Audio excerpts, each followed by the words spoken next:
eles vão passar por um rígido processo e também vão ter que suportar altas temperaturas. Vocês têm um diferencial aí, que estão contidos principalmente nas resinas, nos pigmentos e nos solventes.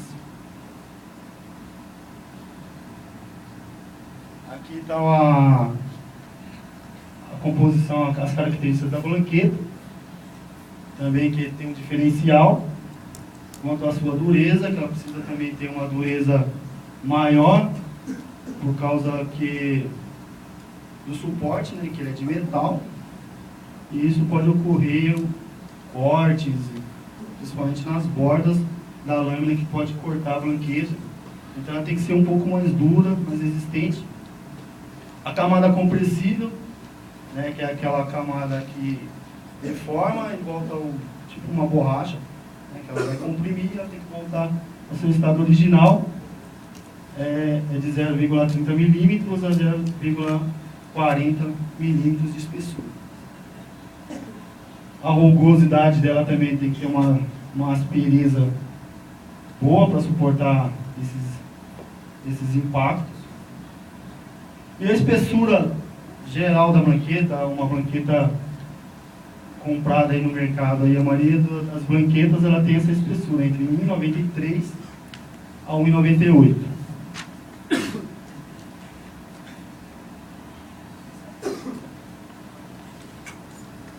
Eu vou falar um pouco das impressoras.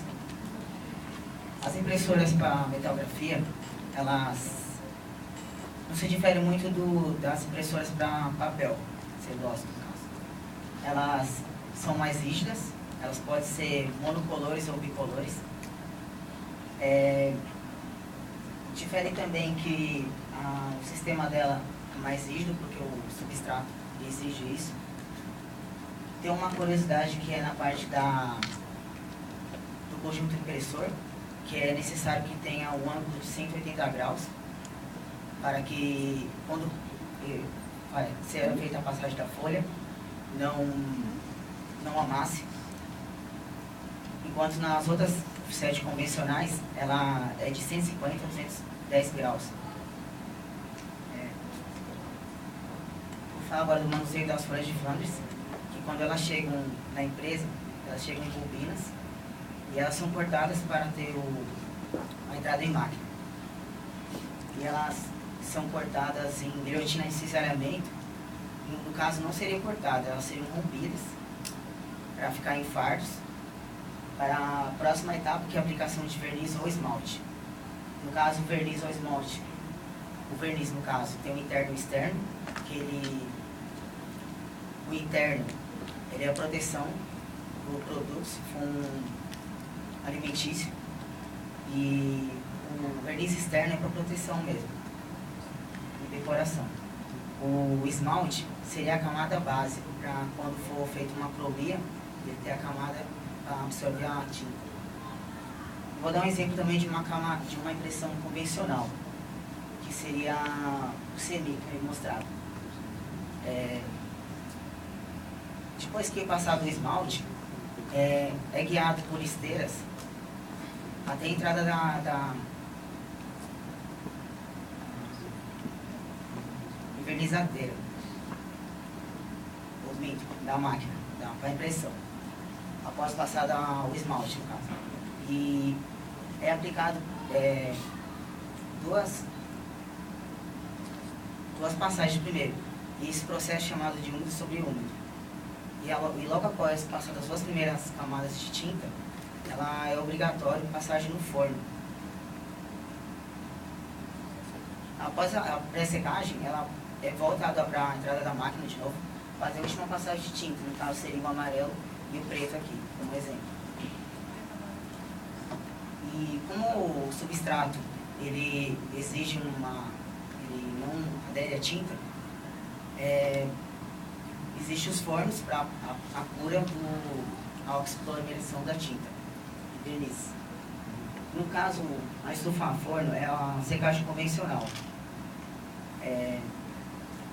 Após a passagem da tinta, esses grampos aí, ele guiam até o forno. O forno ele tem 3 etapas. E ele pode ser a gás ou elétrico. Ele passando na primeira etapa, seria a etapa de aquecimento da folha e a pré-cura. Na segunda etapa, os elementos voláteis do esmalte, da tinta, eles são expelidos à atmosfera. E a última etapa é o esfriamento da folha. E também tem a secagem UV, que é o mais moderno que existe hoje em dia no ramo metalgráfico. E é um sistema de secagem rápida, pode ser impressa todas as cores na passagem da lâmpada UV, que segue instantaneamente. E tem a melhor definição de imagem. E essa secagem UV não emite, como não tem na tinta componentes voláteis, ela não polui o ambiente. Vou passar para a Marilene. No início do acabamento, a gente já começa cortando as folhas de Flanders em retângulos para a formação do corpo.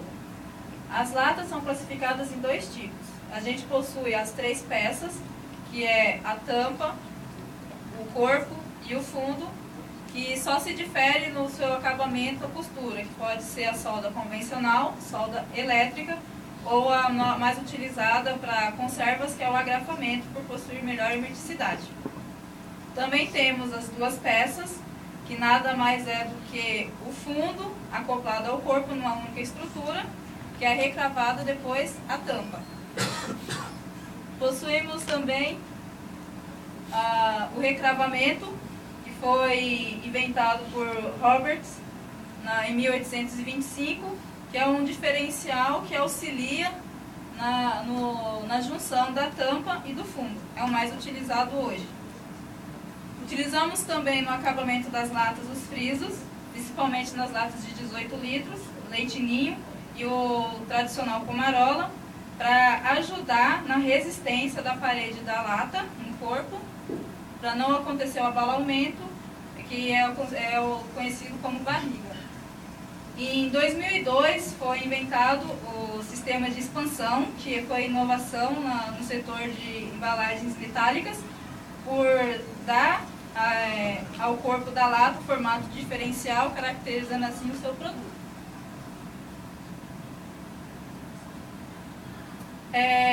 No mundo em que vivemos hoje, fala-se muito em meio ambiente.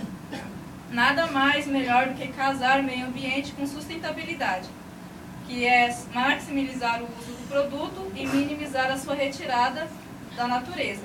A lata pode ser considerada corretamente, ecologicamente correta, pelo simples fato de ela ser reciclável, reutilizável, ela diminui o CO2 na atmosfera. A lata, ela, por tratar de aço, quando ela se degrada na natureza, ela volta a ser minério de ferro.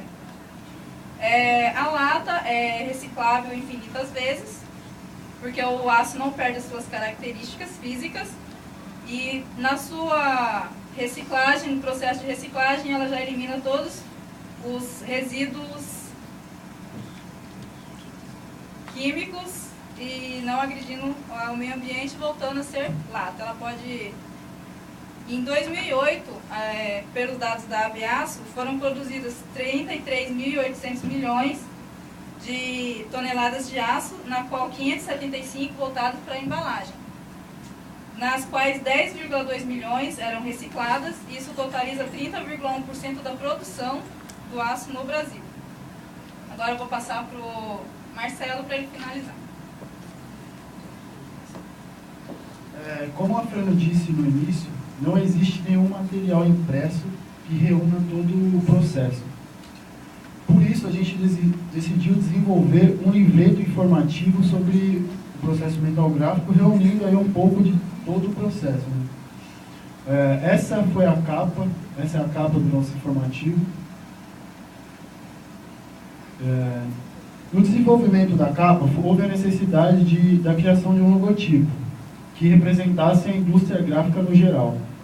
Chegou-se a esse logotipo que vocês estão vendo, composto por 3 quadrados nas cores CMYK e um splash representando